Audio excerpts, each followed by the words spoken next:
की लापरवाही थी। हम गांव से चलकर 100-150 किलोमीटर दूर यहाँ पढ़ने आते हैं। हमारे लिए माई बाप कोचिंग ही है, कोचिंग संस्थान ही है, लेकिन उनकी जो लापरवाही जो की गई है, हमारे ऊपर जो लापरवाही जो दुराचार किया जा रहा है कोचिंगों के द्वारा, वो बहुत दुर्भाग्यपूर्ण है।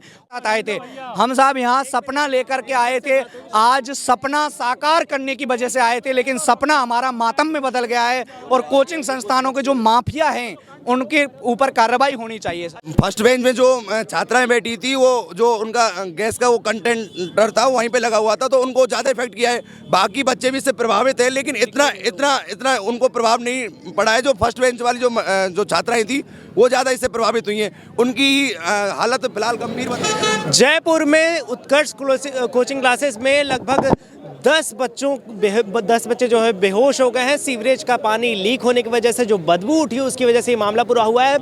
शाम था 6:30 बजे के तकरीबन, और वहाँ पे दूसरे फ्लोर पे क्लासेस चल रही थी, उसमें तमाम बच्चे पढ़ाई कर रहे थे। उस दौरान तकरीबन 10 बच्चों की तबीयत बिगड़ी, जहाँ पर मामला हुआ और अब उनको जो है सोमानी हॉस्पिटल में भर्ती कराया गया। यहाँ पर बड़े छात्र नेता जो राजस्थान यूनिवर्सिटी के तमाम बड़े जो छात्र नेता हैं उनको वो यहाँ पे धरना प्रदर्शन दे रहे थे। पर अब जिस तरीके से आप देख रहे हैं यहाँ पर जो भी पुलिस थी, पुलिस महकमे के लोगों ने उनको दूर भेज दिया। पूरा यहाँ पे हंगामा मचा हुआ। अभी आप देख रहे हैं जो छात्र पूरी तरीके से यहाँ भीड़ लगाए हुए अपने मुद्दों को लेकर उठाना चाहते हैं कि आखिरकार इस तरीके का वाकया जो है अगर छात्रों के साथ होता रहेगा तो कहां तक सुरक्षित है।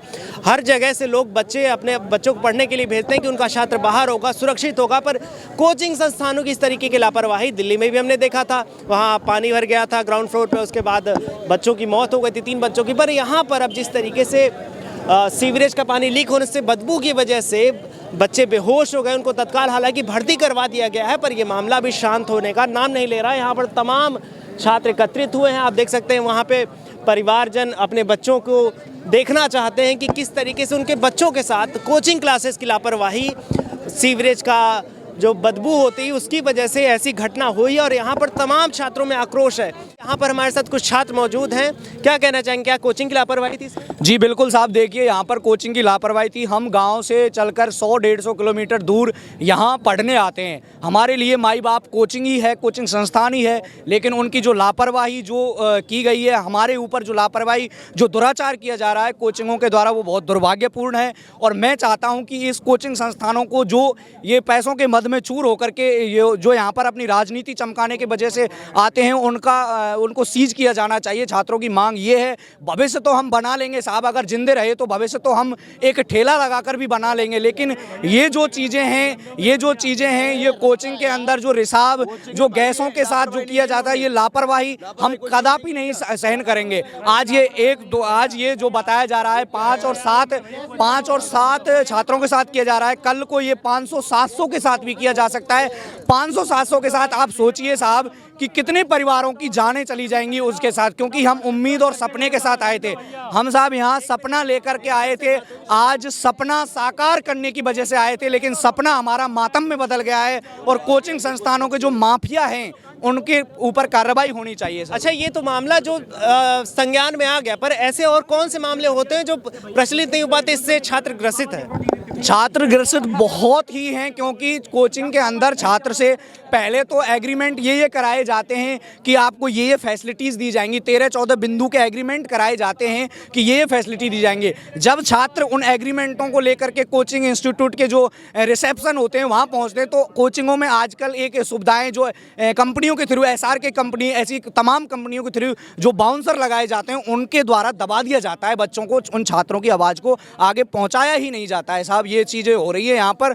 और आज संडे था, धरातल की चीज़ें हैं, क्योंकि मैं खुद कोचिंग इंस्टीट्यूट में पढ़ रहा हूँ, मैं सारी चीज़ें देख रहा हूँ। ये खुद होकर के मनमानी करते। आज 5 घंटे इस घटनाक्रम को हो गए हैं, लेकिन किसी भी कोचिंग संस्थान का नहीं आया। क्यों? क्योंकि साहब उनकी शटर बंद हो जाएगी साहब। अगर वो कुछ यहाँ पर बयानबाजी करेंगे, कुछ कहेंगे, तो उनकी दुकानें बंद हो जाएंगी। जो पूरा मामला क्या था, कैसे शुरू हुआ, कितने बजे की घटना? रुको भाई, ये घटना करीब 4 से 4:30-5 बजे के बीच की घटना है, और कुछ विद्यार्थी आराम से क्लास ले रहे थे, पढ़ रहे थे, कोई दिक्कत वाली बात थी नहीं।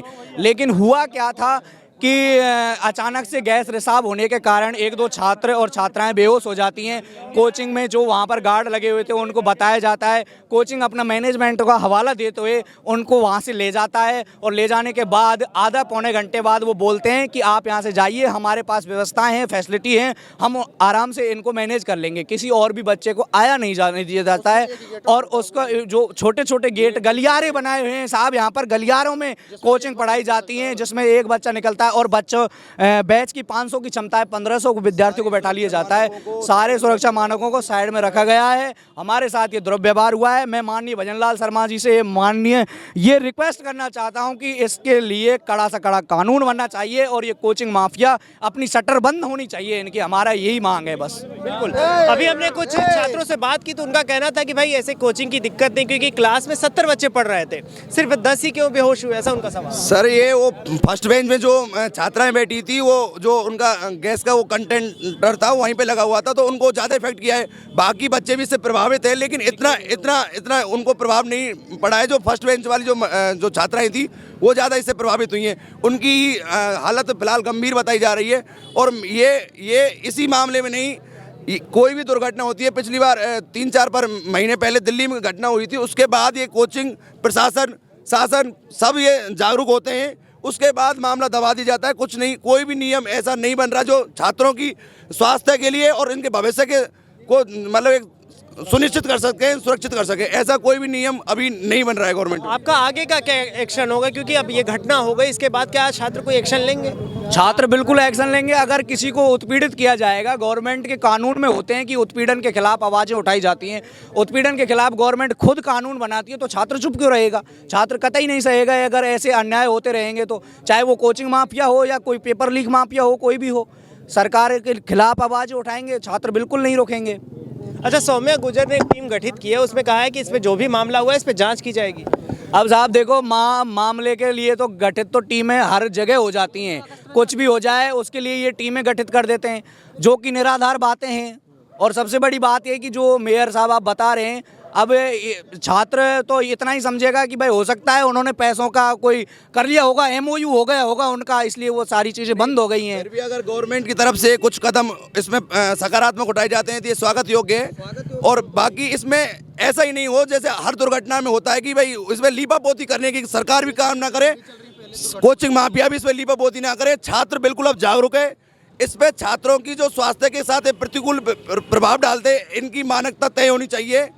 ये ऐसे एक नियम बनाए भजनलाल सरकार, इनको मतलब जो पिछली गवर्नमेंट में पेपर लीक हुए थे उसकी वजह से गवर्नमेंट को चेंज किया था, युवाओं ने भारी भरकम जो मतलब वोटिंग की थी बीजेपी पक्ष में। तो मैं भजनलाल सरकार जी से अपील करना चाहता हूँ कि ऐसी इन छात्रों की आपको आवाज़ विधानसभा में मजबूती के साथ उठानी होगी ताकि आपको रिपीट करा सके। कुछ देर पहले निर्मल चौधरी आए थे, उन्होंने धरना दिया था, क्या आप यहाँ से उनको दूसरे जगह जाने को कहा गया, क्या था बोलो? नहीं, उन्होंने कहा था कि भाई देखो, हॉस्पिटल के पास तो हम क्यों बैठेंगे, जिस कोचिंग की वजह से ये मामला हुआ है वो वहाँ गए हुए हैं, हम लोग भी सब यहाँ से इकट्ठे होकर अभी जा रहे हैं वहाँ पर। और निर्मल चौधरी जी हैं, विनोद जाखड़ जी हैं, जो भी हैं जो छात्रों के हित में आए हैं, उनका भी सम्मान है कि भाई वो हमारी आवाज़ को उठाने के लिए यहाँ आए। और हम तो इतना ही कहेंगे कि अब इस पर कड़ी से कड़ी कार्रवाई होनी चाहिए, कोई लीपापोती नहीं होनी चाहिए। बिल्कुल। तो ये कोचिंग संस्थान की मनमानी में आपने देखा किस तरीके से छात्रों ने बताया कि क्या क्या उनको दिक्कतें आती हैं, और भजनलाल सरकार से भी ये मांग की कि जो छात्रों को दिक्कत आ रही है उसको जल्द से जल्द सुलझाया जाए। खैर, इस मुद्दे पर आपकी क्या राय है, कमेंट में ज़रूर बताइएगा।